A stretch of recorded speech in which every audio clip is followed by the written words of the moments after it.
നമ്മുടെ മേച്ചർ രവി ബുള്ളറ്റിനെ പേടിച്ചിട്ടില്ല, പിന്നീട് അവരെ പേടിക്കുന്നു.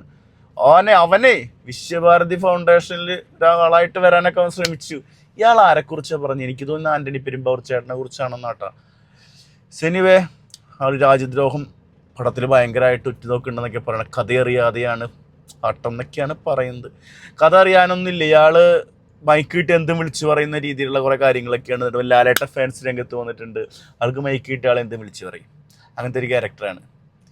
വെടിയുണ്ടകൾക്ക് ഞാൻ പേടിച്ചിട്ടില്ല, പിന്നെയാണോ നേരിട്ടിരിക്കാന്നൊക്കെ പറഞ്ഞിട്ടുണ്ട് മീഡിയ ആയിട്ട് ചർച്ചയിൽ. ആൾ ചർച്ചയ്ക്ക് പോവുകയാണ്.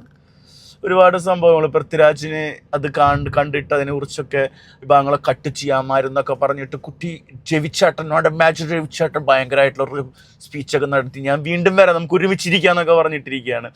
അങ്ങനെ ഒരു സംഭവം നിരങ്ങേറിയിട്ട് മോഹൻലാൽ ഫാൻസ് ശക്തമായ മറുപടി കൊടുത്തിട്ടുണ്ട്. വെച്ച് കഴിഞ്ഞാൽ മോഹൻലാലേട്ടൻ പറഞ്ഞ പോലെ എനിക്ക് എൻ്റെ പിള്ളേരിൻ്റെ ഇടാന്ന് പറഞ്ഞ പോലെ